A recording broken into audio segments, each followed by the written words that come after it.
Gonzaga, inusisa si Senador Risa Hontiveros sa pagtakbong Pangulo sa 2028 elections.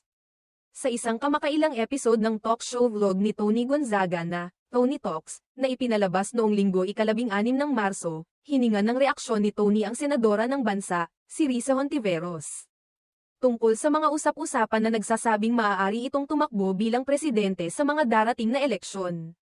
Sa nasabing vlog na ipinagdiriwang ang Women's Month ngayong Marso, naging tampok na paksa ang buhay ni Senador Risa Hontiveros bilang isang single mom, ang kanyang pagpasok sa mundo ng politika. At ang kanyang mga advokasya bilang isang mambabatas na nagsusulong ng mga karapatan ng kababaihan.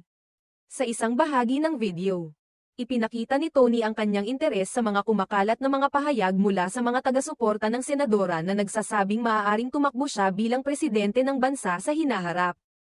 Tinanong ni Tony si Senador Hontiveros tungkol sa mga